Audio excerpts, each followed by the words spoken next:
meeting with the pledge to the flag and a moment of silence.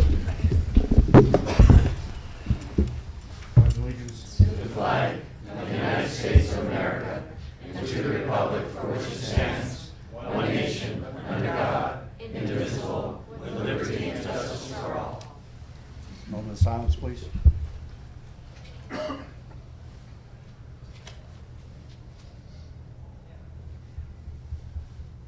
Thank you.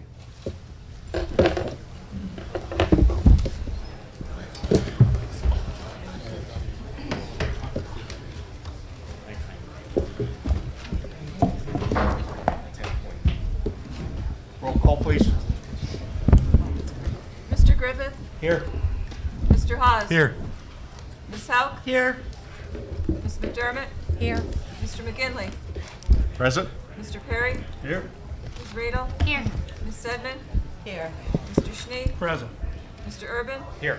Mr. Vogt? Here. All present. Thank you.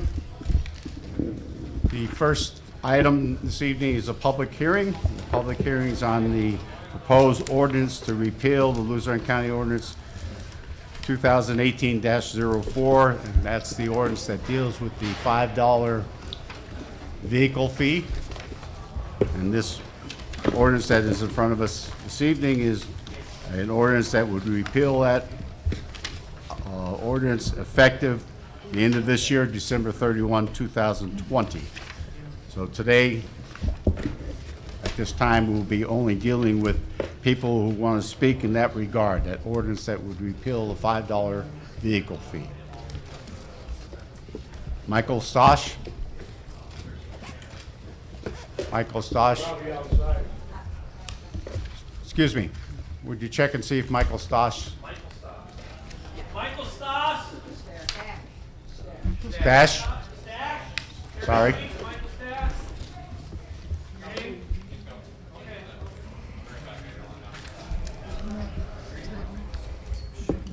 Would you like to go to the podium, please, sir?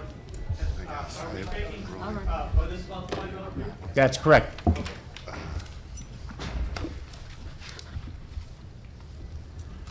Just in lieu of the time, everyone has 3 minutes, and we will try to hear that as closely as possible, because obviously we have a lengthy agenda, and also a lot of people would like to speak, and then we'll try to make an effort to have everybody have an opportunity. I'll be brief. Where do you, excuse me, Mike, Mountain View Drive is where you reside? Yes. What community is that?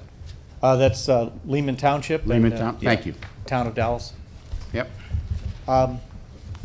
Yeah, I would like to voice my opinion against the $5 fee. As a business owner, you incur a lot of cost, and I can just give you an example. I have about 7 or 8 trailers that, for the most part, sit idle. So you add that up, that's $40. And as a single employee, I can't physically possibly get all 8 of those trailers on the road at one time. They sit idle, and I'm being charged for it. So I can't understand how that's fair. I could understand, perhaps somebody running one vehicle, well, they're using that vehicle, but vehicles such as trailers that sit idle 90% of the time, I can't understand the justification for that $5 fee. It seems unfair. That's all, just a brief statement. Thank you. Yep. Brian Dwyer? Brian Dwyer.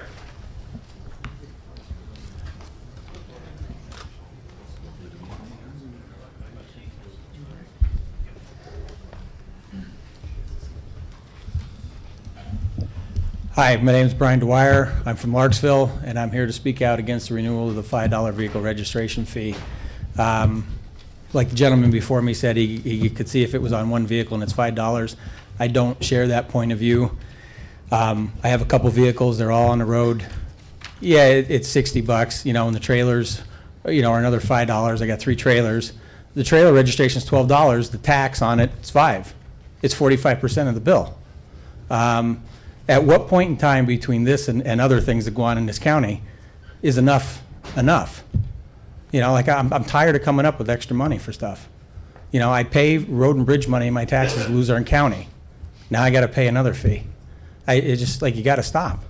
It's getting to be too much around here. That's all I have to say. Thank you.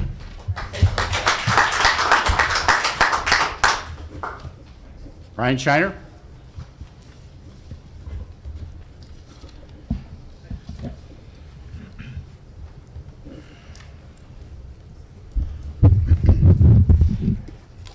The state offered a $2 million matching fund for work done on bridges. And that was the enticement to enacting this $5 vehicle registration fee. Now, while at the time I think it was a good idea, and I still do, I mean, it's turning away money if you don't do this. But unfortunately, the money is not being put towards bridges. It's being used for road repair. So I think what council needs to do is instruct the county manager to use the $5 fee for what it was intended by this council, to repair the bridges, get the $2 million in matching funds, and then stop this fee. That was the intent. That was the intent of the ordinance. Mr. Schnee put the amendment in that when the matching funds stopped, so would the vehicle fee. So I think that's what needs to be done.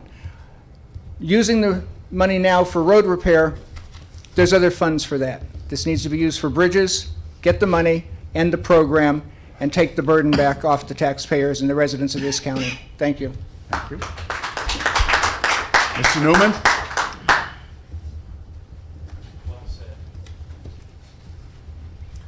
Thank you. John Newman from Nanticoke. I'm not opposed to the fee. I'm not in favor of it either. I mean, no one wants to put out the kind of money that the two gentlemen in front of me put out. But I understand why the money was taken to be used on road repair.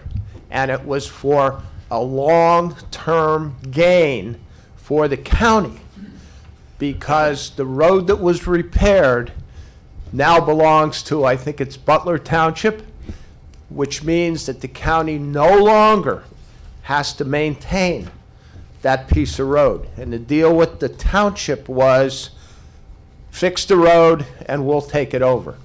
I consider that good management. Now, the ordinance was made, the cap was put there, and I think you have to go by that. But I do want to just make the point that that money to get the township to take over that piece of road was well spent. Thank you. Mr. Knapp?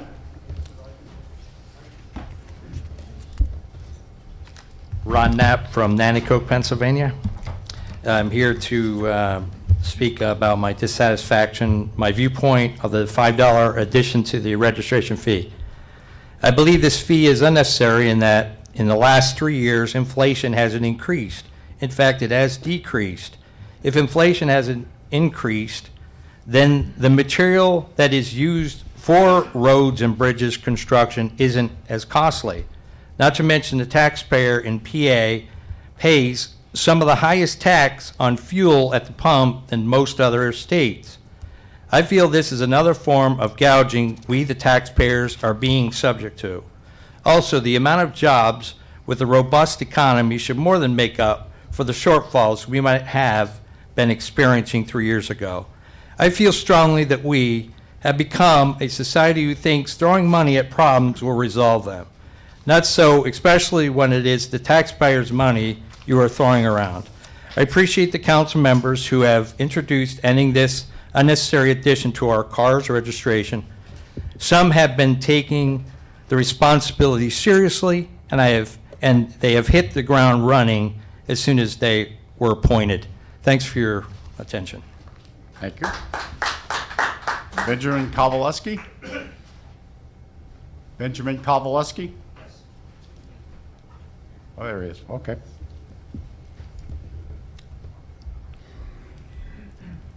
I've been driving for over 47 years, and I've been paying a gas tax. So has every Pennsylvania person. But the most important thing is that gas tax, a few years ago, was used to pay off a budget, PennDOT budget. It wasn't used for the roads. But the most important thing is we have the roads fixed and repaired, and a few years later, the roads are in disarray. And nowhere do we go around and say, well, let's go back to the contractor, because that road should have held up for at least 10, maybe 15 years. I remember when we had red top roads, and our roads lasted forever in this valley. All of a sudden, we have new pavement, and 5 years later, we're redoing the roads again. And I never see nobody from the county go back to the contractor and say, you did a poor job. The county spent $2 million to fix this road, and the road should last. So the job should be upon you to say to the contractors, what's the life expectancy of this contract? How's this road going to hold up? And if it doesn't, who's responsible for this? And I think if we did that, we would need no extra fees, because our roads would last a lot longer. And I'm sure we have road management. So where is their job? Where's their service to this community, to the taxpayer? To you yourself, you just pay the same fee we're going to pay. Just do better jobs on the roads. Germany has roads that lasted 50 years, no potholes. They have the same weather condition we do. Why does their roads hold up and ours doesn't? That's all. Thank you. Thank you. Mr. Rabel.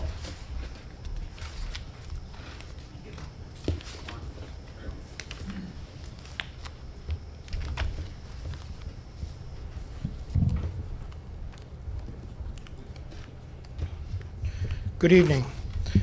As most of you know, I've been against this $5 fee since its inception. The reason this $5 fee, and I've sent all of you on council and the county manager and the solicitor emails with pertaining to the financial aspect of that this money will not be the match, the $2 million match will not be made available again because it hasn't been replenished. Okay, the $2 million match was leftover federal DOT money that was given to the state by the federal DOT. So that money expired in 2019. So that money now needs to be replenished. The money was passed, or the continuing resolution of Congress was passed in December and signed into law by President Trump in December 20th of 2019. Now, even if that money were to be, even if there was additional funds incurred, the state would have to amend the budget. And the state wouldn't be able to amend the budget in time for the county to realize another influx of money. So therefore, this $5 fee is just going to be bantered around for roads until another inception of money comes in, and I don't see that happening. So if you're going to do that to the people, and also, as the previous speaker said about the gas tax money, the gas tax money, $750 million just this year alone in 2020 has been given away by our state legislators to the state police for their pension deficit and their overtime for areas that choose not to have their own local police. So how is that fair? That $750 million should be going to county roads and bridges and not having you guys, as the county, being the lapdogs to get another $5 from the motorists, of the residents of Luzerne County. That's absurd. That's an insult to injury. So I ask this council, please, on behalf of the people of Luzerne County, reject this fee, repeal this fee. This $5 fee does not need to happen. Go to the state legislators and ask for our money. They collect enough of it at the pump and out of our vehicle registration money. Thank you.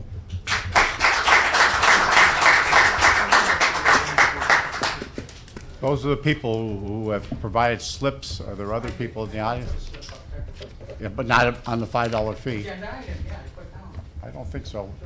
Well, let me check. Mr. McCabe, you have checked the voting agenda item. You know how to get around it, right? Oh, here it is.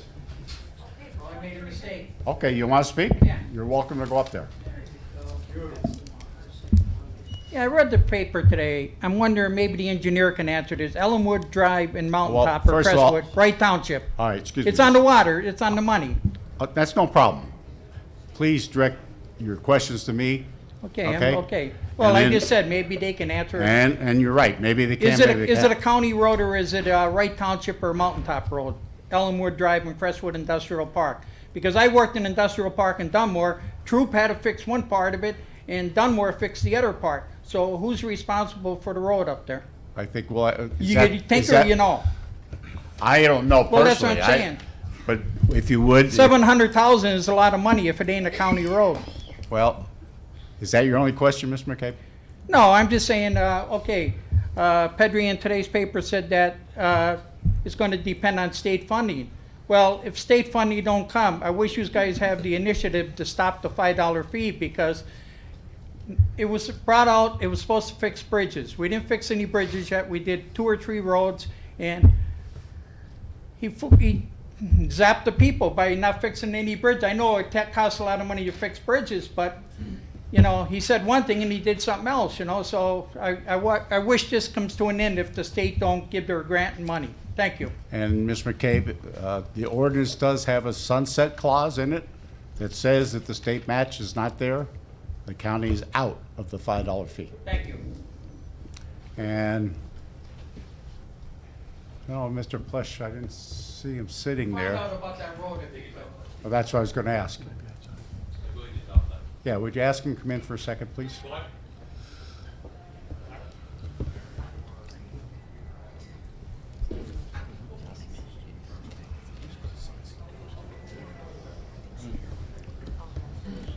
Mr. Plush, we have a question from the audience. The Elmwood Road in the industrial park? Elmwood? Yes. Elmwood Avenue? Yeah. Who owns that road? All the roads that are across Industrial Park are owned by the county. Okay. Elmwood, No, the reason I questioned, because I work in industrial park in Dunmore, RCA and RCA. Yeah, but that's, And Mr. McCabe, it was Dunmore and Troop. I- That's why I'm asking you if it's for sure that it's a. Mr. McCabe, yes. he's the engineer. He knows if they're there. Make sure, you know, because I'm gonna check it out, you know. Go Yeah, ahead. it's actually on that, it's on the map, yeah. Okay, thank you. Sure. For the answer. If the, Mr. Sheriff, would you check and see if there's anyone else out there who would like to speak in regard to the $5 fee? Please. Is there anybody that'd like to speak in regard to the $5 fee, sir? Come on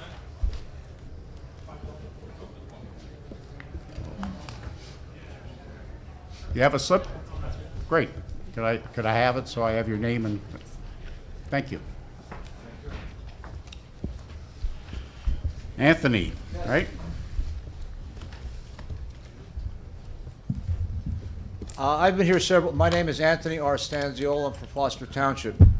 I've been here several times in regards to this $5 added fee.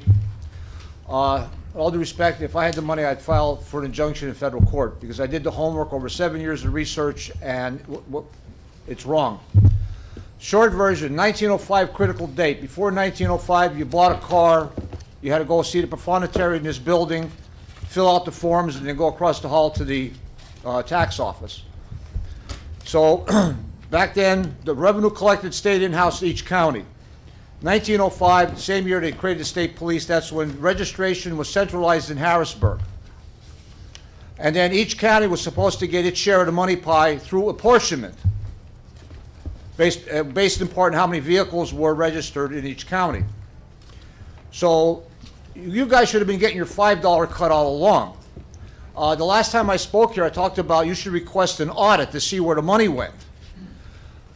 Speeding things along, some shady things took place in 1969, 1970. That's when the Bureau of Motor Vehicles was taken out of the Department of Revenue, brought into the newly created Department of Transportation.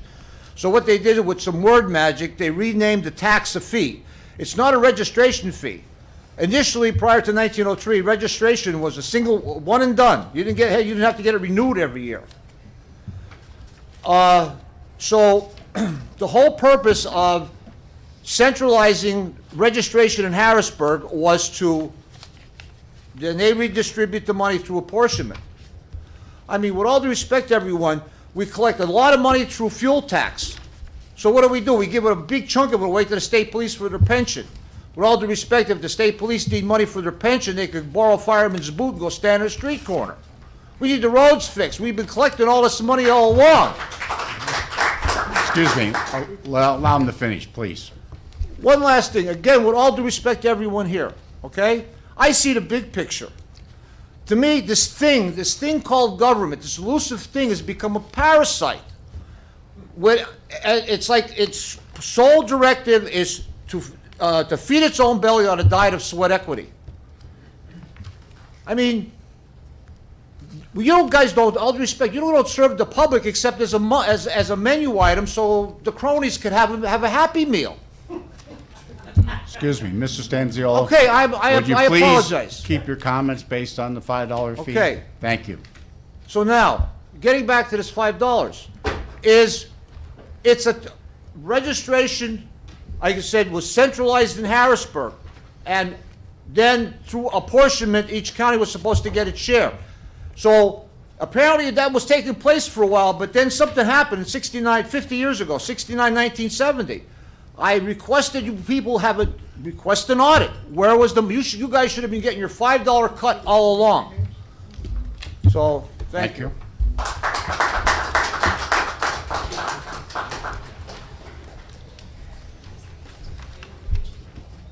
There's not, but yeah, public comment is more welcome to participate. Are you, yeah, public comment?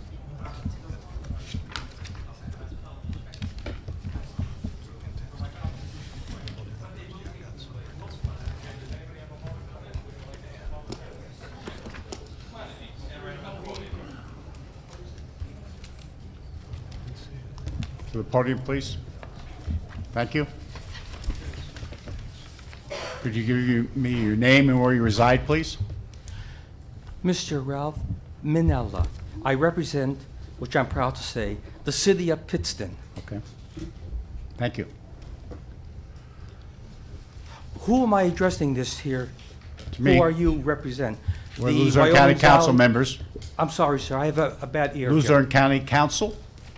Luzerne County Council. Okay? Did you Okay, thank you. Get that? But what about the Wyoming Valley? That's why I came here. I just was off the Frank Andrews show. Where's the Wyoming Valley? That's not what this public hearing is about, sir. This is about the $5 registration fee, to repeal that. Is that what you're here for? No, sir. With all due respect, and to this council, I came for the not paying the runoff stormwater. water that everybody's complaining about for Okay. Luzerne County. You'll have a chance a little bit later if you wish. Okay? Well, okay, but Thank you. since I'm here, I might as well say, this thing that we're going to pay, do we have to Wait a minute. have it? This is only, the public hearing is only for the $5 registration fee. Oh, I understand that, sir. Okay. But why is the governor passing this? Governor Wolf, for this $5 thing? No. The Luzerne County Council passed a ordinance back in 2018. And I'm just asking this, will this revenue money to help us in Luzerne County? We get the $5 fee, is sent back to the county. It's collected by the state. It comes back to the county, and they will match that fee up to $2 million, provided the work is done on the bridges. I'm supporting this. I think the idea is good. Okay. But as the taxpayers who represent Luzerne County, Pittston, Wilkes-Barre, Hazleton, Right. would we have an output on where is this money actually going to go and be spent? If you, there is things online. In a little while, when we get to the work session, there's going to be some discussion about that map, about where some of the money will be spent, some of the locations in some municipalities. So if you come back for the work session, you'll have that information. If not, you can access it online now. All I'm going to say is thank you for this committee. If it's for the right cause, and I always use this term because whether you're Catholic or Protestant, that's not relevant, believing in the true God. If it's not for the sin of greed, I support it, and I respect everyone on this council that represents Luzerne County and the state of Pennsylvania, which I dearly love. If it's for the sin of greed that some politicians take out, I have the freedom of speech. This is still the United States of America. We're not under the Taliban yet. We hope not. Then no good will ever come out of this. But as far as I'm saying, I agree with you, council. Okay. If it's for the right cause, and not for the sin of greed. Thank you. God bless everyone here, and God bless America. Thank you.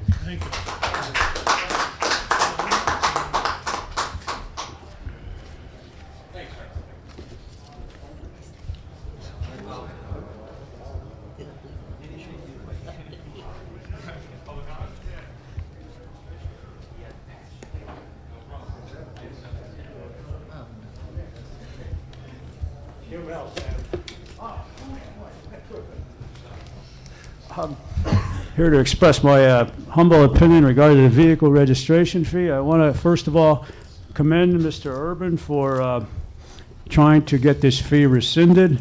I think it was a mistake in the first place. It puts an undue burden on the taxpayer, an additional burden.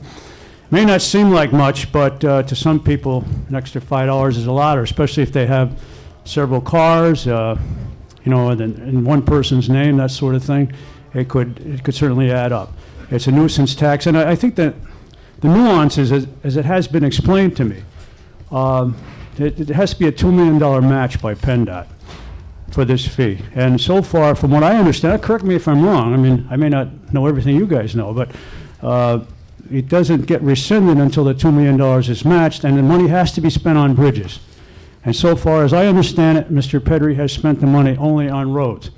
So that That's not totally correct, Mr. Troy. well, most of it's been on roads. That's correct. So in that sense, this whole program will be perpetuated, self-perpetuating, if he continues to spend the majority of the money on roads and not bridges. So if you don't rescind this fee tonight, this thing could just keep going down, perpetuating itself ad infinitum, right? I mean, for the next few years, we could be paying this fee.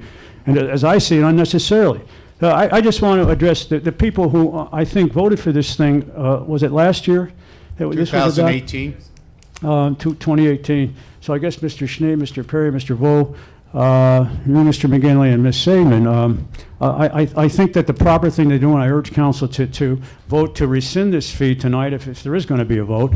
And also, if that cannot happen that way, to adopt, you know, if the majority sees it fit to carry this thing on, to go with this thing, to rescind it and then pass another one to stipulate that money has got to be spent on bridges alone so that we can hurry up and get the match and end the fee and get rid of it altogether. Because, as I said, I think it's an extra burden on the taxpayer and it's unnecessary. It's what they call a nickel and dime fee. And I just want to make one comment. I'm not singling you out, Ms. Saman, but I noticed you had a sign on your law. Wait a minute. I guess I am singling you out, but Excuse me, Mr. Troy. it has to do with this fee. Excuse me, Mr. Troy. She had a sign in her lawn that says, Would you- get rid of the rain tax. Okay, Mr. Troy, So I assume that she's would bothered you by listen to what I have to taxes. say for 1 second? Please direct your questions to me. No personal comments. No, there's no personal vendetta. Or names.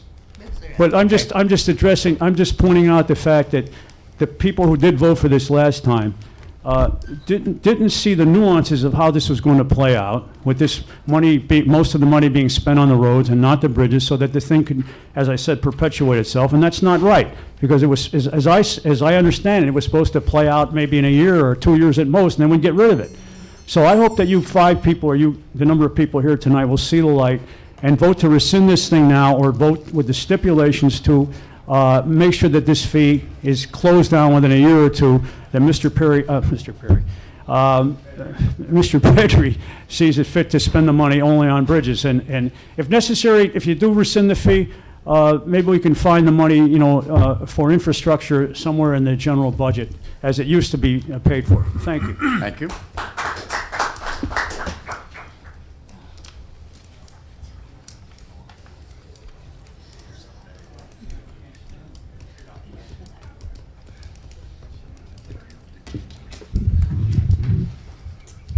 Jason Carr, Sailorsburg, Pennsylvania. Mr. Chairman, I would ask respectfully that this fee tax be rescinded tonight.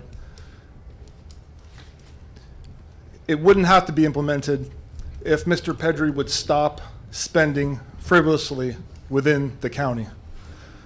As you see, $5 means much to many people. $5 a month means much to many people. That's why there's over 100 people here tonight. when are you going to stop taxing us? What value do we get out of the taxes that you are initiating against all of the residents that are here tonight? How do I value from that $5 tax, registration tax? It's really obscene. Do we really need to spend $2 million on windows for this courthouse? Mr.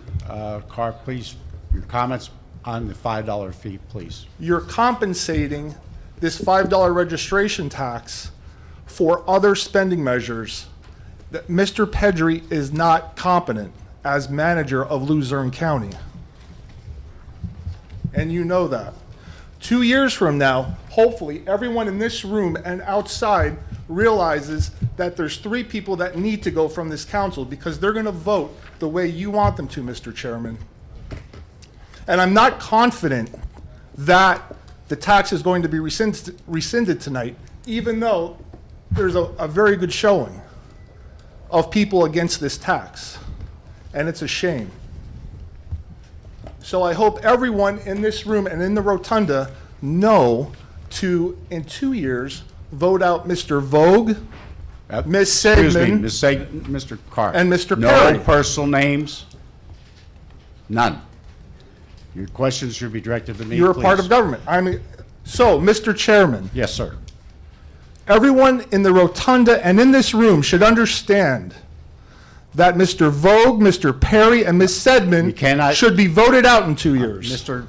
Carr, please do not use names. Please do not use. When are you going to stop taxing us? When are you going to stop taxing us? Can you answer that question? The council as a whole will make. those Mr. decisions. Chairman, can you tell me when you're going to stop taxing The us? council as a whole will make those decisions. Will you please ask Mr. Pedri to stop spending erroneously so we don't have to be taxed anymore? Can you do that, Mr. Chairman? As a group,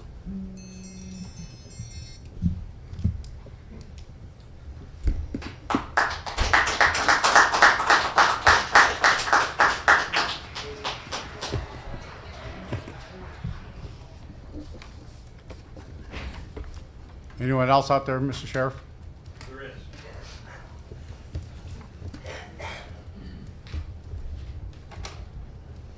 Anybody else for a public comment on the $5 vehicle fee? Doesn't appear to be. Thank you. So we've had public comment in regards to the proposed ordinance. We have a motion to adjourn the public hearing? Council get the comment on that at all? Well, we're going to have it in the work session too, Mr. Okay, Giffords, all right, right? then I'll wait till then, thank you. Yeah. Yep. So, I mean, we'll have our opportunity then. Okay. Okay? Do we have a motion to adjourn the public hearing? So moved. Okay, Mr. Snee and Ms. Saban. All in favor? Aye. Thank you. We're going to be moving to the voting session agenda.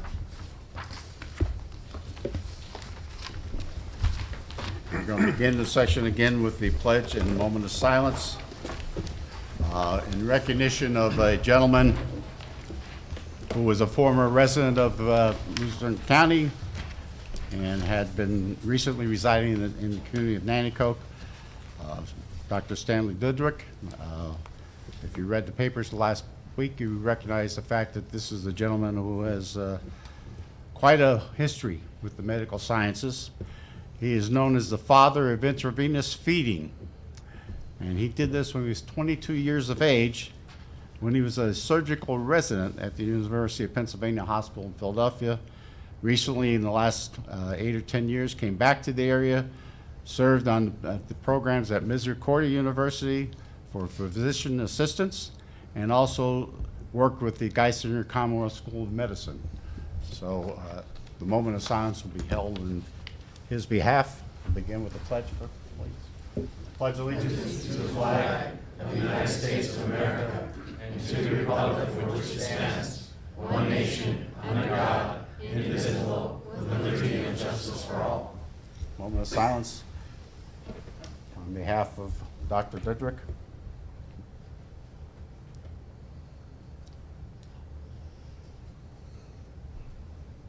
Thank you. Roll call, please.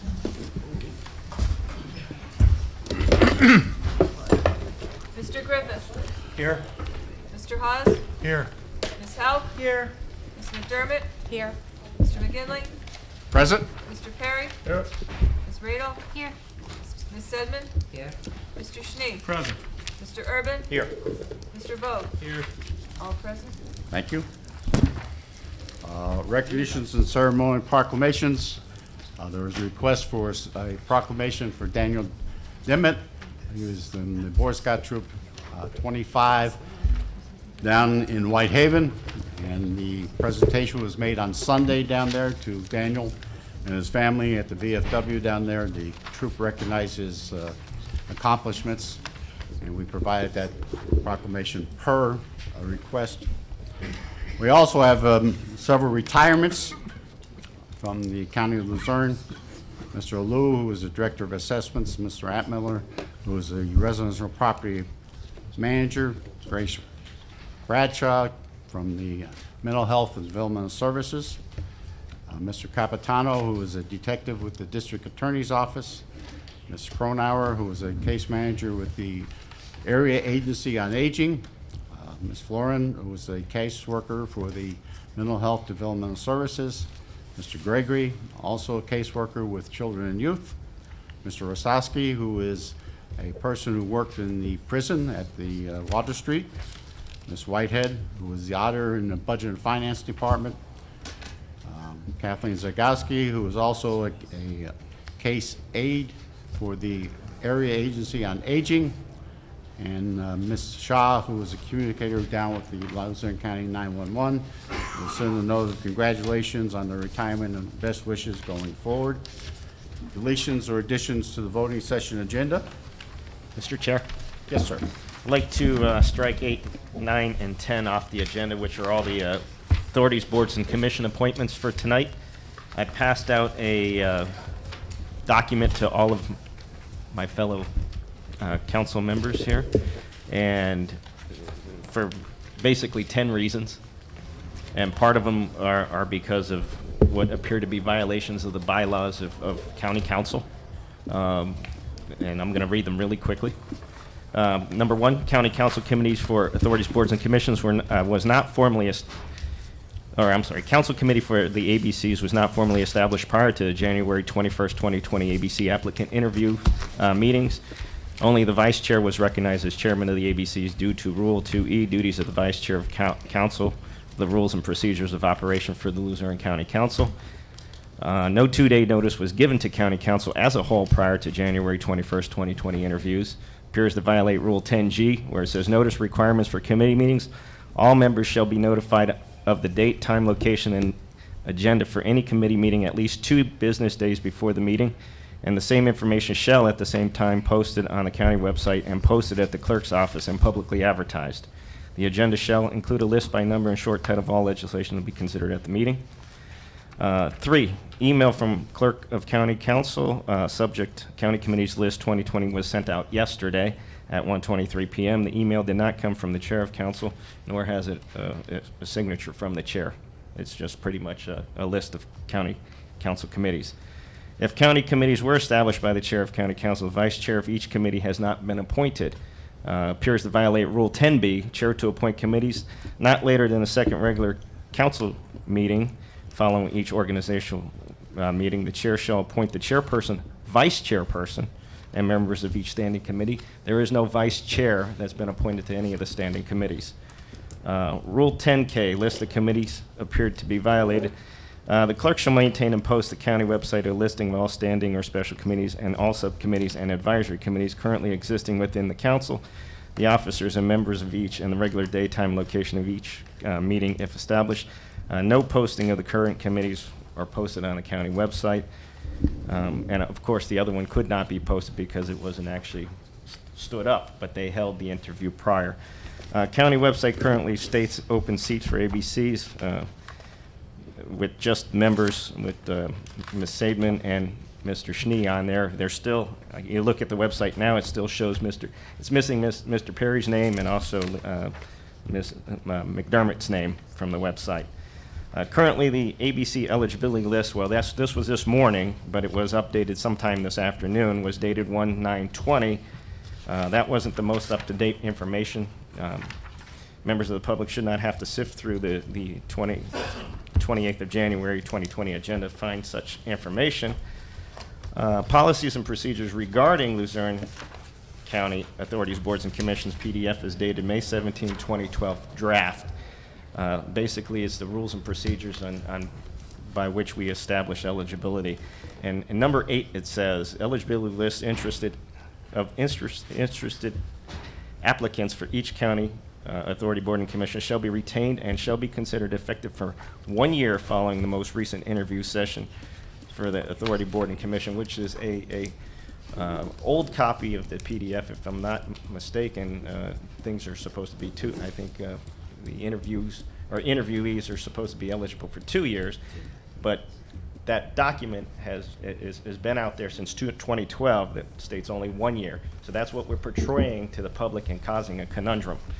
Appears that there are members of the public that would not qualify for the current eligibility list since there are people on the list from 2018. These individuals were not afforded the opportunity to come in for an interview to become re-eligible. And number 9, certain applicants were not afforded an interview. One could not participate by phone. Rule 3C, selection process for appointment. Number 1, open interview procedure 3, applicants shall be invited to participate in a group interview with council members that shall be open to the public. There is no prohibition in any of our procedures that allows, or basically this allows anybody from using the phone.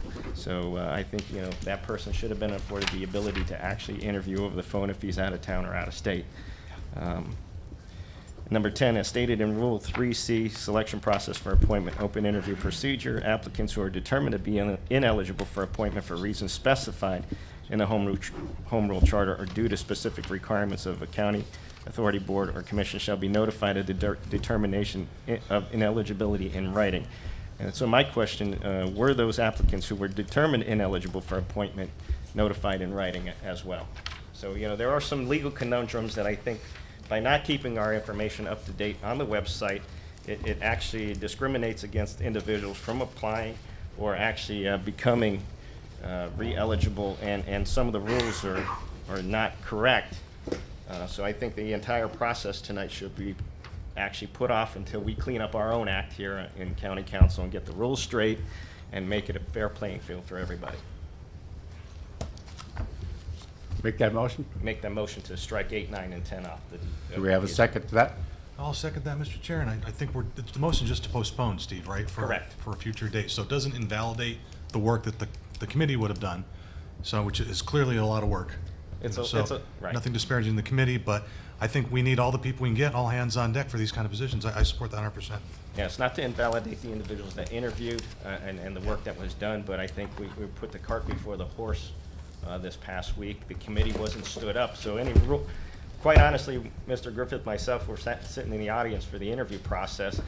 One of us could have stated, so Mr. McGinley told us in the hallway that we were sitting at the table because no official email, no official action was actually portrayed by the chair of county council, who's responsible for standing up the committees, and therefore, we should invalidate, I don't want to invalidate the work that they did last Tuesday, but it's just so that we clean up our act and make sure we're following our own rules and procedures.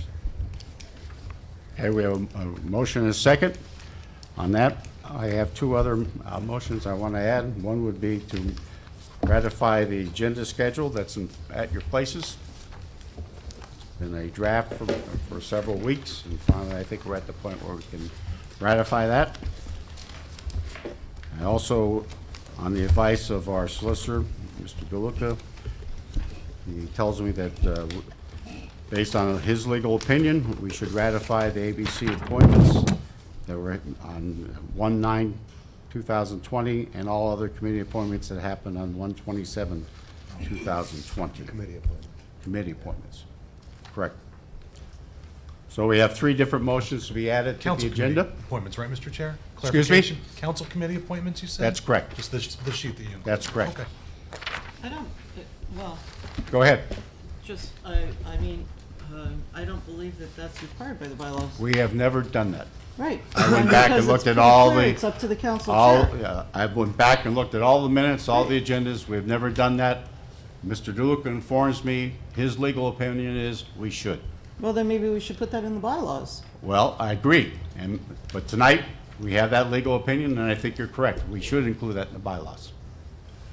I have no problem including that in the bylaws. Do you so have a it's- question specifically about that? No, I just think procedurally, it's not something we've ever done. I don't That's believe right. we Yeah, but actually I- have to ratify the meeting agenda, and I know we've done it for a couple of Yeah. years.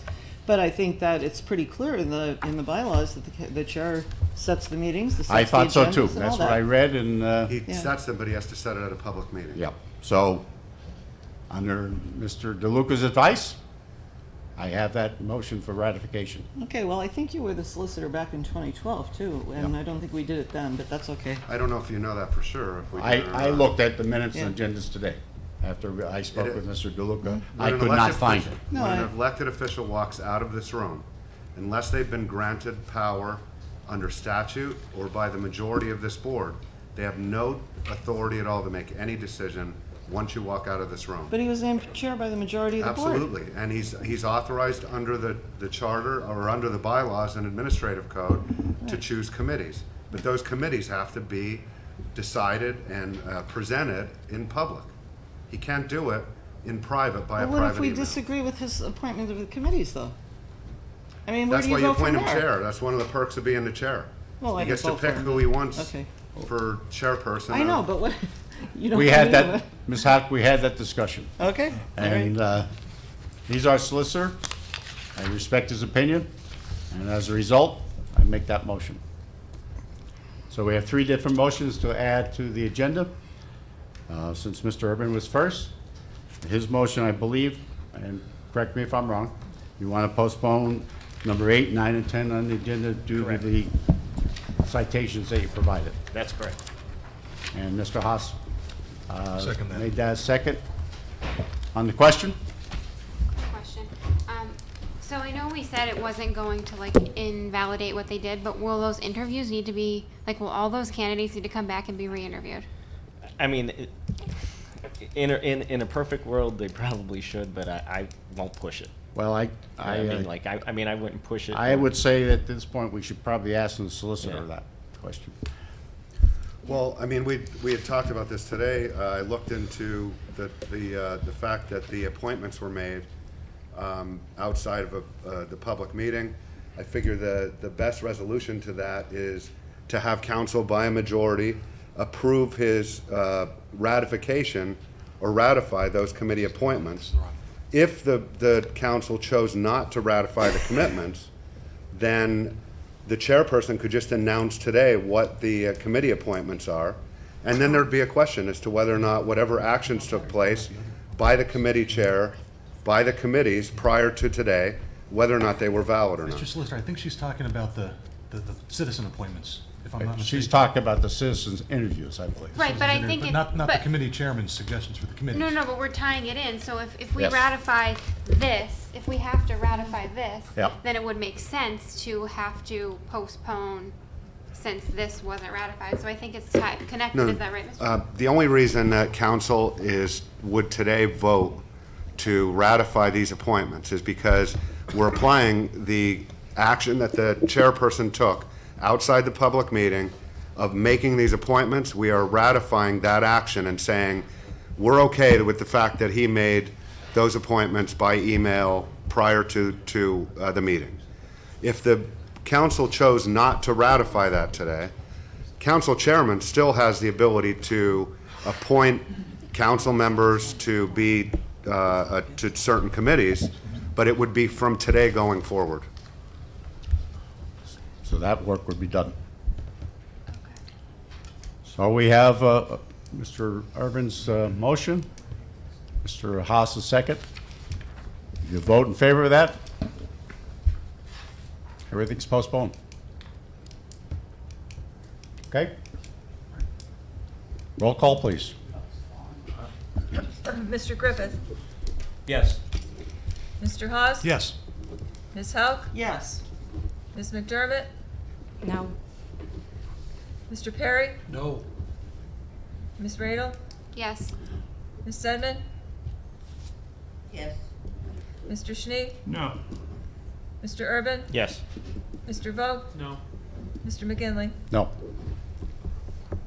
6 yes, 5 no. 8, 9, and 10 are removed.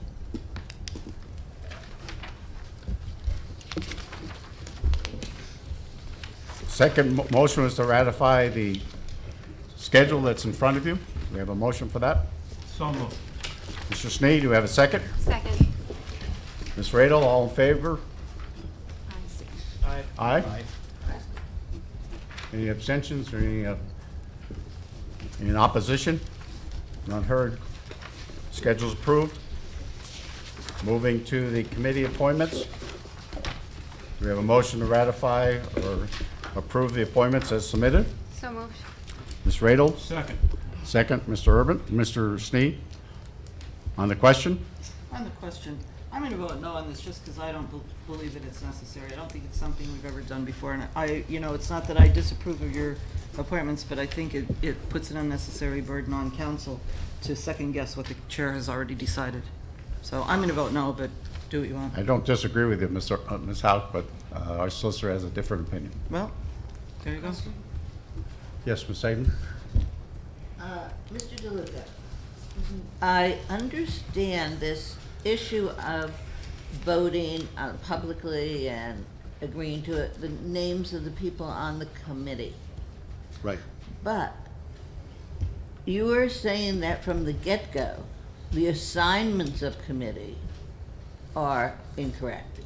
He wasn't allowed to assign the chairperson or the people that were on council and basically saying, I would really like to be on the airport in 44. I'd really like to be. No, maybe there's misunderstanding.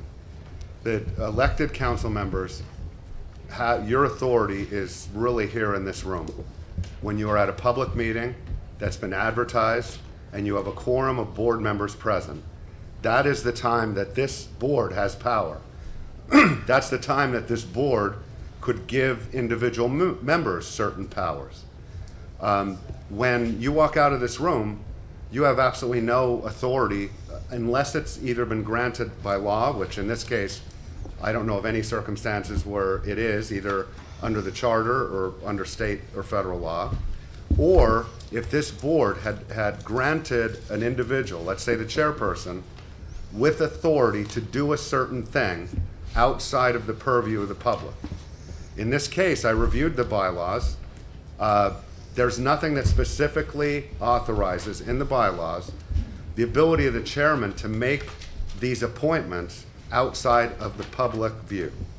So it's at the very least the best practice for the chairperson at the soonest possible public meeting after he or she is appointed chair to make those appointments public and to have it announced at a public meeting. Would there be anything in terms of Mr. Urban's request to take off 7 through 10? If Mr. McGinley were to make those appointments now at the meeting? The resolution that I came up with, which would be the least troublesome, would be to have council ratify the fact that the chairperson made those appointments prior to a public meeting. That's the only reason we're doing this. At next year, the plan should be that the person who is elected to chairperson, and at the first convenient time after that, reasonable period of time after that, at a public meeting, that chairperson announce those committee appointments in public. Thank you. That is the goal. Thank you. Okay. Couldn't we just accomplish the same thing by just reading the list of committee appointments without us having to ratify the action of the chair? I believe, I mean, I yeah, believe just that have- Mr. Urban's, some of Mr. Urban's issues could have some merit if the board does not ratify the fact that the chairperson made these appointments by email prior to this meeting. And I could completely understand with that reading of the bylaws. It says that he has the authority, but it doesn't say he has the authority to do that outside of a public meeting. Mr. Griffith? Yes, and also in 10B, it says the chair is supposed to appoint a vice chair. There's no vice chair appointed on any of these committees. Our bylaws clearly says that the chair is encouraged to the best extent possible make committee assignments to reflect the interest and experience of members. But before that, it says the council chair shall appoint the chairperson, vice chairperson, and members of each standing committee. There's no vice chair on this list. And I find that that's a problem because the committee doesn't necessarily, for instance, on the ABC committee, Chris Perry's named the chair because it's in our bylaws as such. But in the real estate committee, Leanne's been named the chair of the real estate committee, and the committee hasn't gotten together. They may want Matt Vogt as the chair, but our bylaws allows the chair, the chairman of this council, to pick the chair before the committee even gets together. I think that's not good parliamentary procedure. I think the committee should pick their chair. But that's the bylaw. It's the Right, bylaws. I understand. So that requires a change for us. Obviously, on the bylaws and codes review committee, we can do that change. But in the extent right now, we need to have the chairman name a vice chair of each committee because that's in the bylaws, and that didn't happen on this list. So, Well, when you have a three-person committee, well, to have a vice chair you get the pick. is a little bit redundant. Yeah, no, you get the pick. There's three. You're correct. I get the pick. So Harry my and I pick had would a be, the two-person. second name would be You the can have a vice Johnner chair. comes along with those positions. Pardon? Vice chair of the legislative committee. It's a lot of honor. Yeah, And you really. get extra I'm being money. facetious. You get extra pay. Oh, don't. Could I also ask, I mean, this, I don't know if, Mr. Urban, did you send this to me? If you did, I didn't Actually, get it. I created that document today, and really I put it together in detail because, like I stated before, by doing something behind the scenes, I don't know how you were chosen to serve on the ABC committee because there was no email that went out, there was nothing, right? So really, and then two of us are sitting in the audience that day, we could have constituted a quorum by coming up to this table, at that point causing chaos, but we did not do that because, who goes to say, if I was a dishonest individual and walked out in that hallway and say, hey, Mr. McGinley told me that I could sit at that table, I'm a member of that standing committee. You wouldn't have known that because it wasn't in writing. I could have easily, created a fib there and stated that I'm a member, as well as Walter could have came up to the table and said, hey, Mr. McGinley said that I'm a standing member of the ABC committee as well. Mr. McGinley had talked to Mr. Perry, who was the chair, who knew what his membership was. And I understand that, but that delegation is on you as the chairman. I and the don't leader, disagree with you. Okay? But And you so would it was- not have been allowed to sit at the table Well, because who Mr. goes Perry to, would have been the chair. Hear me out, though. Who goes to say that because you didn't put it in writing? Because, you obviously didn't talk to any one of us. You didn't send an email out to any one of us. Steve, excuse me, he talked to me. I'm the chairman. He told me he was on the Right. committee. I told the Talking. people who were on the committee. Correct. And they came. Right. We Put it in writing. Conducted 2 hours of interviews with I 37 people. Let me ask a quick question. Are we doing them over again? You can't You have backdoor to. stuff. You have to. But the only reason I asked you this is I know that I was at the last meeting, I heard complaints about legal services and the Office of Law. I told you when I sat here, I don't have every word of every code, every state law, of everything memorized. I don't. I don't know anyone who does. And when you're bringing up, especially, I mean, this is very specific, citing certain provisions of bylaws and administrative code and a charter. If you could just give me a heads up before, so I could at least have an opportunity to have a discussion with you, to research it. I feel at least at this point, someone had indicated to me, I think I talked to Ramilda beforehand, that there may be an issue with it. I ended up having to go all over the place as far as my research instead of laser focusing. And I really think it would, number one, it would be more expeditious. We'd be able to move along a lot quicker, I may be able to disavow of some of these. Maybe you would change my mind and make me see that something was done wrong, and then I could be better prepared with some sort of resolution. I'm not gonna, put on the spot with 10 reasons, and I did go through them as I sat here. But while I'm sitting here going through that, I'm not paying attention to what else is going on. So if you could, I'd appreciate it. You're not required to, obviously, but it really would help with me to be able to be as educated on what your issues are and be able to maybe come up with a solution before we walk in the room here, if you could. Well, I would need your phone number too, so that's part of communications. Okay.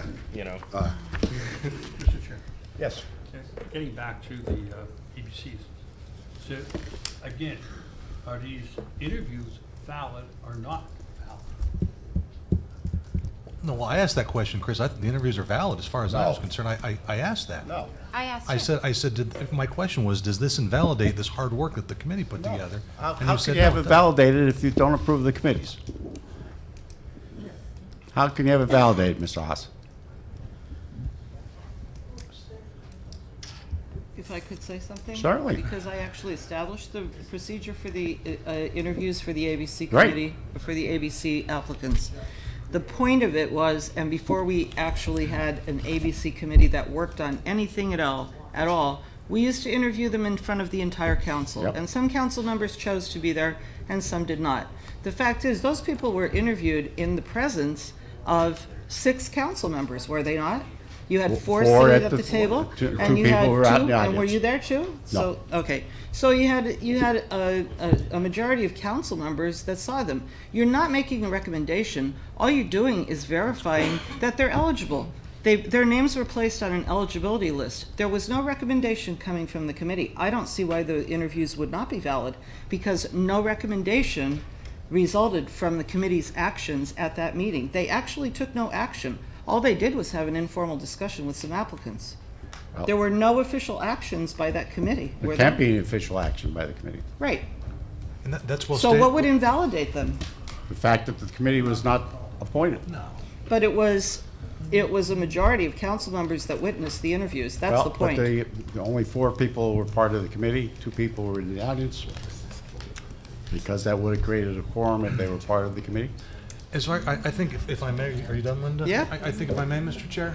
Certainly. I think what Mr. Urban's issue is that it wasn't opened up to the maximum amount possible of the citizenry. I think he's saying that not everybody thought that there might be an eligible for a position out there for the list that he put before you. What do you mean it If- wasn't am I- open up for the am- maximum That's number? just one Because point. Well, one person was denied the right to participate by telephone. For that reason, but Which we there were some actually did in openings that weren't 2012. advertised. We conducted an interview by telephone, if you I recall, when don't we were remember. interviewing in the. But in we that have first year. actually had other people that we have not allowed over the years. The whole idea behind this was to show that there is no impropriety going on behind the scenes, okay? Where a phone call is made to 1 or 2 new council members in private, and then they're appointed to a so-called committee without the notification of the rest of council members. I mean, it's just respect for the other members that didn't get any type of communication showing who was on your board, Mr. Perry, that's all. Okay, we don't know how it was chosen, because it was not in writing. If he put it in writing, if he would have sent the email out, and that's the specific question I asked a couple weeks ago, when are you gonna put the committees in place? I did ask that, right? And I around said 2 towards weeks the end of next week. Right, but that, at that time, the ABC committee was not stood up. So Well, if you don't stand up a committee, We're they're not beating recognized. a as dead the- horse at this point. I think. Right, they're not the people that are tasked to do the business. Okay, thank you. Mr. Chair, one good. Yes. Are we really serious about all this? You have rules for a We're reason. trying to move the county forward. We're arguing for the last 20 minutes over stuff that doesn't make any sense. Because people believe in the rule of law and you're a legislator, that's why. And if you can't understand the rules, So the only then problem is let's get rid of them. we've been doing this for the last, since 2012. And I understand the rules. Can I call the question? Yes. Because the vote is on ratifying the committees. And, I said I'm not going to vote for it just because I don't think it's necessary, but take a vote. I mean, I just call the question. I think Mrs. Radel and Mr. Snee, right? Do we have a vote? Roll call? Ms. Howe? No. Ms. McDermott? This is to accept. these Ratify the committees. committees. Yes. Mr. Perry? Yes. Ms. Radel? Yes. Ms. Sedman? Yes. Mr. Schnee? Yes. Mr. Urban? No. Mr. Vogt? Yes. Mr. Griffith? No. Mr. Haas? Yes. Mr. McGinley? No. 7 yes, 4 no. Committees are ratified. Mr. McGinley, is it possible that we can make a motion, and I'll pass this question off to the solicitor, that we can make a motion to accept the interviews of the committee that happened? Well, let's get on with the agenda. Well, the committee was ratified. We have, Or we're adding it to the agenda. Are we gonna add it that's to the where we're agenda? at, so we're not. Do you understand what I said? Yeah, I think so. What, you were asking me? Yeah, the question was, so, the interview process that happened was very tedious and was very intense. I think there was like 30-some applicants. Clearly, nothing nefarious was happening there. It's a procedural thing that we're trying to deal with. My question is to you as the solicitors, can we make a motion as council to accept the interviews that happened by the committee? Even though the conundrum that was raised is the committee wasn't named prior to the body getting together, because they were simply interviews, as Ms. Hauk said. It's not an appointment, it's not a vote to appoint them to anything, it's just an interview, so they get on an eligibility list. We're gonna have to pick, when we finally put this thing back on the agenda, we're gonna have to pick whoever goes on these committees. I would hate to negate the hard work of the committee on a technical procedural error that could be simply ratified or fixed with a motion of council to accept the interview process and then open it back up for anybody else who wants to apply. On the specific issue of whether or not the fact that the appointments to those committees were made outside the public meeting, if you vote yes to ratify the actions of the chair in making those appointments to those committees, then my position would be that would be enough to ratify also the actions, whatever actions the committee took. If it gets turned down, that's a whole different show. That I'll be honest with you, I'm really hoping that you vote to ratify the commitments, because if we don't. We did. No, I thought you agreed to put it on Add the, it to the agenda. add it to the They're agenda. ratified. That was They are ratified now. Okay, good. So I don't think it's necessary to take a further action to validate the interviews. This was the resolution that I came up with in order to not have that whole Pandora's box opened up. Okay. All right, thank you. I appreciate the clarity. So does the, Yeah, if I could, appointments Mr. aren't Chair, so that does the vice chair have direction about what to do with it? So therefore, he does not have to re-interview people? Can we know that? Not till you take the vote. Okay, that's because I think we need to have clarity for this when we leave. I'm just saying. It's up Well- on the agenda. Okay, very good. It's You on the know, agenda. because of a technical procedure, we're going to possibly nullify a lot of work that was done, plus inconvenience a lot of people. That's the major thing. And Okay, wait one sec. I really think that's really unfair and probably not in the best interest of anybody. So wait one second, because I was under the impression that you were just voting on whether or not to amend the agenda tonight Right. to include consideration of, will we ratify Yep. the chairman's thing? And that passed. So that will be on the agenda. Thank you, sir. But the vote actually wasn't taken yet on that motion, because the public has to speak first on that. That's correct. Right. We have to have Okay. public comment. All right. So this is added to the agenda. When the public gets a chance to speak in a couple of minutes. We'll be right there. Okay, so we have deletion. We're going to vote on deletion of 8, 9, and 10. We're going to vote on that deletion, right? No, we We did, already did. Well, we voted to add it to the agenda. to delete them from the agenda. No, we No. voted to add it to the agenda. The His first motion was to delete them.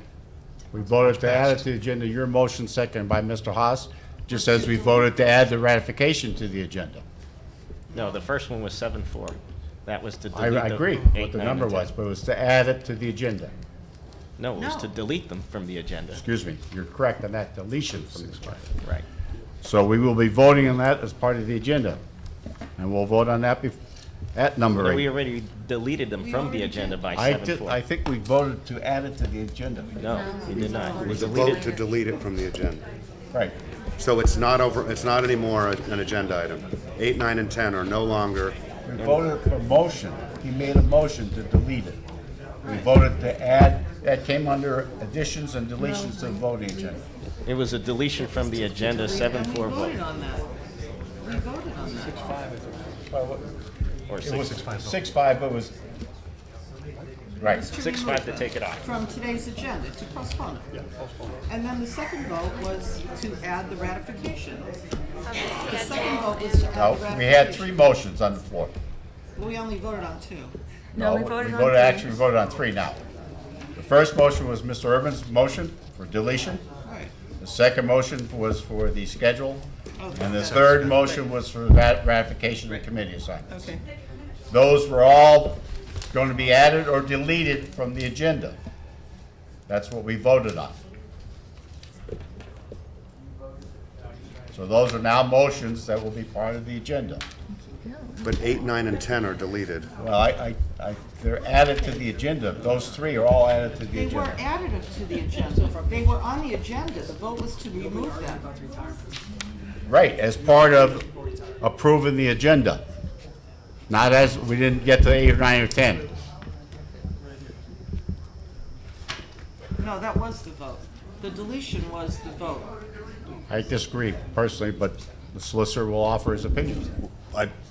I mean, my recollection was that there was a vote on whether or not to table items 8, 9, and 10, and the vote was 6. I think postpone was the proper name.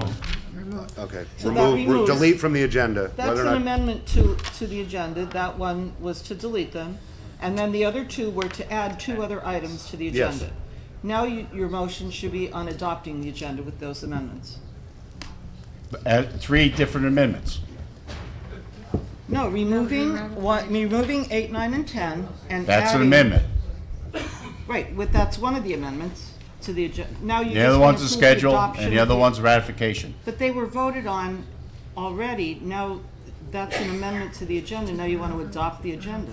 Right, we're going to adopt an agenda. That's the only vote now, before Correct. we move on. That's the vote now. So to clarify again, so the new agenda, all right, we've deleted 8, 9, and 10. We now have a new number 8, which is the ratification of the chair's assignments, which passed 7-4. And also we have another agenda item to approve the schedule.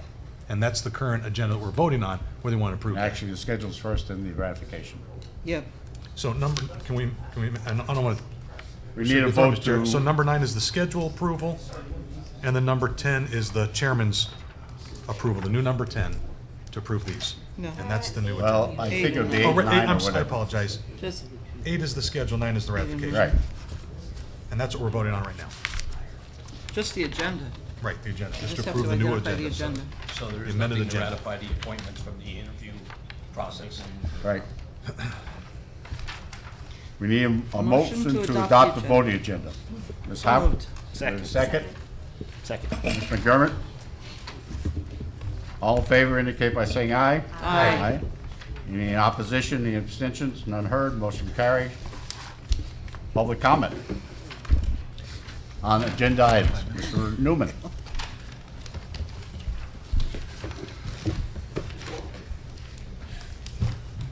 Yes, my comment on agenda items was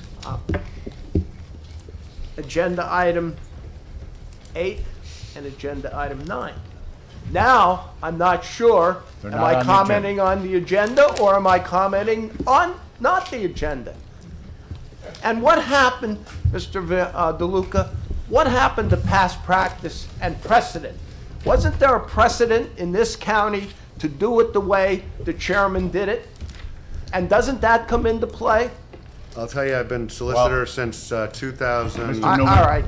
No, that's fine. Tim, you guys are dangerous tonight. You're very dangerous in what you're doing because These committees are an integral part of the work that gets done in this county. You've got an election coming up in 68 days. You've got all kinds of issues involved with that election, and you don't have an election board now. Think about it. And think about the Transportation Authority. Can I make a Think point of about order? all of it. Okay, You Mr. just Newman, all right. destroyed everything that has to be done. I understand that part of it, Make a point of order. but the, Precedent says you excuse me, can do it that the way. council has spoken, and that's what we'll follow. Okay. Mr. Knapp? Well, I'd like to hear what council says about precedent. It's a short and sweet question. The question that was raised 2 weeks ago about fair representation for counsel or solicitor, would have that helped if there was a signed person in that position in this situation? It's a question I'm asking you. My personal opinion, no, because I think Mr. DeLuca is a well-respected solicitor, and I think his opinions have been very valid over the years. Thank you. You're welcome. What was that gentleman's name? Mr. Knapp? Yeah. Wait a minute, I have a few other, Mr. Shiner. Mr. Chair, just a point of order real quick. Yeah. Regarding ABCs, anybody's term that is currently expired continues in that position, and, up until 60 days, if I'm not mistaken, Mr. DeLuca. So anybody that's currently sitting as a board member on an ABC actually continues their seat until any changes are created or made. Mr. Board of Shiner? Elections selects their own chair. Please. You have the podium. Good evening. That person stays. Number 5 on your agenda, I think. Yeah, that's still there. For the collective bargaining agreement. I've raised this issue before, and I'll raise it again. Sunshine Law of the state of Pennsylvania, let me get to the right paragraph here, says that taxpayers of the political subdivision have the ability to comment on matters of concern, official action, or deliberation which are or may be before the board or council prior to taking official action, which means prior to you voting on it.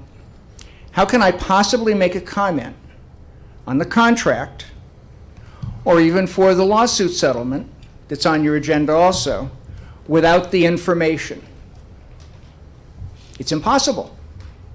All I can say is, whoop, you're going to vote on a contract, you're going to vote on a lawsuit, because I have no information about it. Dallas School District recently went through quite a turmoil over their collective bargaining agreements, and correct me if I'm wrong, Mr. DeLuca, but I believe they had it all exposed at public meetings after it was decided upon before the vote. That was my choice. There were circumstances that were a little more different. Let Mr. Shiner finish, please. And I understand that, but it's still. The first part of an executive session is that it's allowed. It's not required. Anything you talk about in executive session, you can talk about at a public meeting. The law just allows you the ability to talk privately. Not vote privately, but talk and discuss it, deliberate.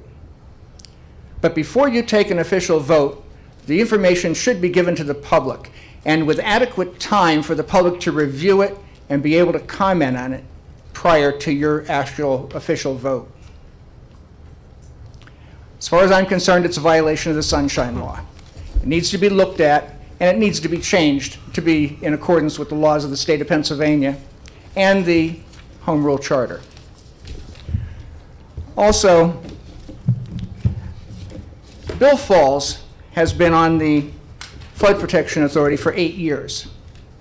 Mr. Falls was out of town and unavailable for an in-person interview, but he's done 2 other interviews with this council over the 8-year period.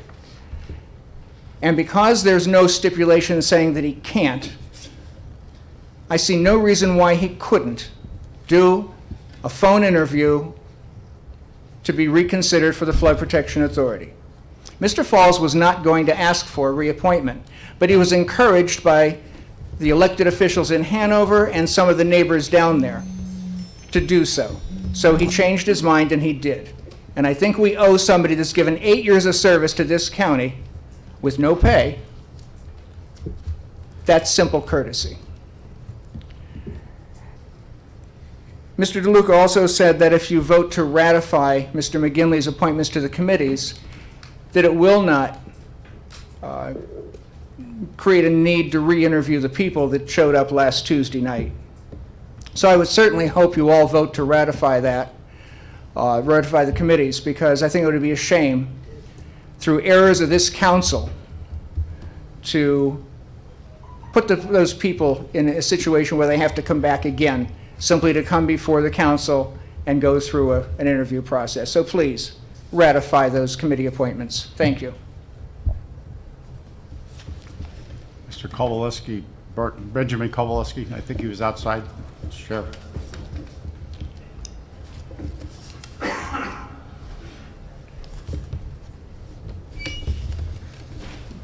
Is this the free time, or are we still? This is on agenda items.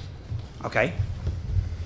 I was talking to Lawrence, your road engineer, and I asked Lawrence, what's the life expectancy of road in Luzerne County when you commission work to be done? 10 years. He says, but normally it's only held up for 1 year, because after that it comes under the way you maintain the roads, how much salt you put down, that the contractors say we're not responsible after that. Mr. Kowalewski, what agenda item are you addressing? Well, I wanted to address the rate tax. We're not on that. Right. So we're still on the $5 tax? No. What are we on now? The agenda items for the voting session? I've abstained. Thank you. Thank you.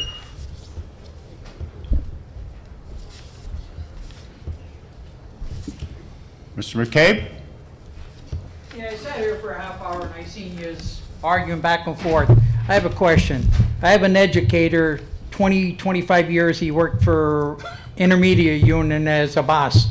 And his wife got sick with cancer, he had to give it up. He applied a couple years to LCC opening.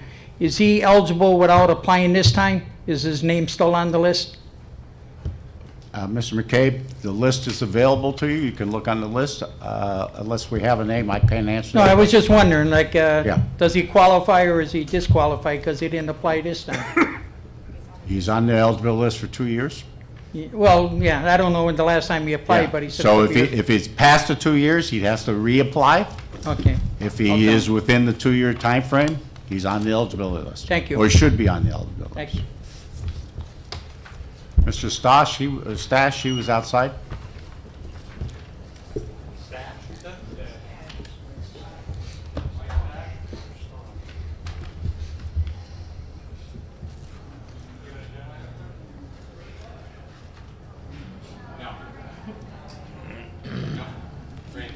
Okay.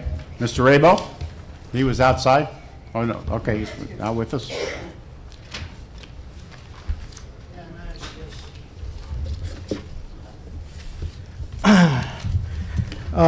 I would like to, first off, Mr. Chairman, I noticed on the PDF on the county website for the meeting minutes, the draft minutes, I noticed that my comment about the Lehigh Valley, my support for Lehigh Valley, for the RACB grant was left out, so I would ask that be included in the record of the meeting minutes from the last meeting. From the last meeting? Yes. Okay. So it was missing. So I just want to point that out.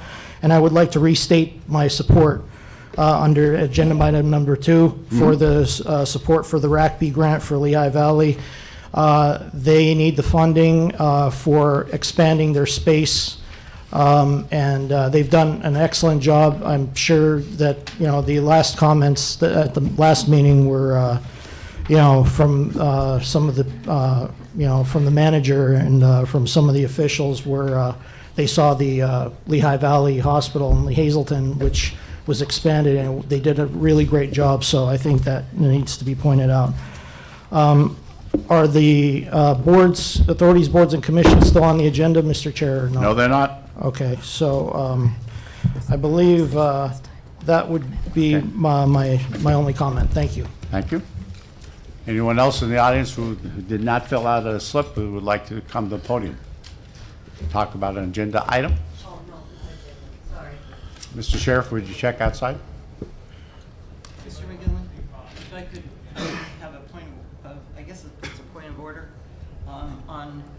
then this is on the agenda items.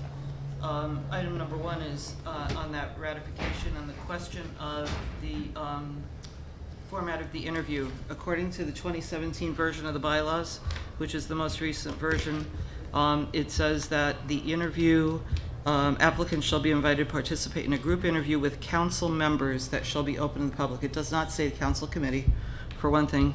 And it says the format of the interview shall be defined by the council chair, all right, doesn't even talk about the committee. And it includes an interview, the interview includes an opportunity for any council member present to ask relevant questions.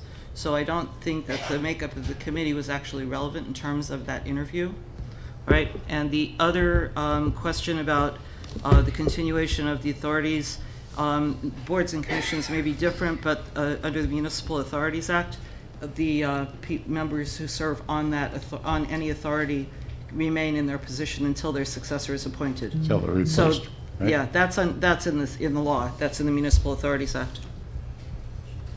So based on what you're reading to us, actually, then the interviews were okay, they're I believe eligible, and we can move ahead with appointments. I believe so. I mean, the status of the committees is up to Mr. DeLuca, but I think the interviews are safe. Yep. I mean, my advice would be why not ratify them and why tempt any because Mr. Urban had mentioned 10 different points. I'm responding with this ratification of the committee appointments to maybe one. I was just talking about the interviews themselves. Yeah. That- Way it's defined in the bylaws. That's Interviews are comforting. open I to don't know anything about what happened at the meetings or who called it. Or Right, I but was the bylaws responding say to one. that it's open to any council member Right, one and the issue. public. Okay. So, Yep. Anyone? No, sir? Okay.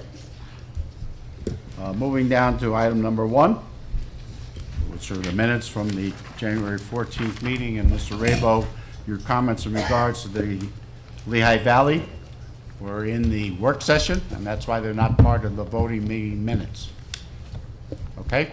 So you're clear on that? Do we have a motion to approve the minutes? So moved. Who was that? Mr. Griffith. Who was second? Second. Ms. McDermott? On the question? All in favor of minutes indicate by saying aye. Aye. Any opposition? No. Mr. Urban? One abstain. One abstention. Mr. Vogel? Anyone else? Motion carries. Moving down to item number 2, which is the motion to adopt the resolution to accept the redevelopment assistance capital program grant on behalf of the Lehigh Valley Health Care Network and its affiliates. So moved. Mr. Snee and Mr. Perry. On the question. Roll call, please. Ms. McDermott? Yes. Mr. Perry? Yes. Ms. Radel? Yes. Ms. Sedman? Yes. Mr. Schnee? Yes. Mr. Urban? Yes. Mr. Vogt? Yes. Mr. Griffith? Yes. Mr. Hawes? Yes. Ms. Howe? yes. Mr. McGinley? Yes. Unanimous. Thank you. Moving down to number 3, motion to introduce an ordinance amending the Luzerne County zoning map to rezone a 2.95 acre parcel of property in the Hughestown Borough from light industrial district, which is M2, to the community business district, which is B2. Do we have a motion? So moved. Second. Mr. Griffith? Ms. Radel? On the question? Roll call, please. Mr. Perry? Yes. Ms. Radel? Yes. Ms. Sedman? Yes. Mr. Schnee? Yes. Mr. Urban? Yes. Mr. Vogt? Yes. Mr. Griffith? Yes. Mr. Hawes? Yes. Ms. Howe? Yes. Ms. McDermott? Yes. Mr. McGinley? No. Mr. McGinley? Yes, sorry. Unanimous. Mr. DeLuca was interfering with my thought process. Motion carries. Moving down, number 4, motion to adopt a resolution approving the settlement of pending litigation in the matter of DeLon Major, administrator of the estates of DeLon Major and Ezekiel Major versus Luzerne County Children and Youth Services. We have a motion. Mr. Sneed. Could I ask for an executive session on 4 and 5, just for 5 minutes with the council?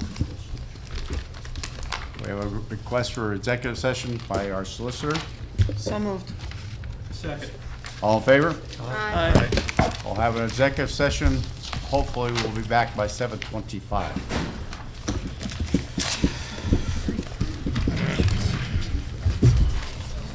Did Harry second that?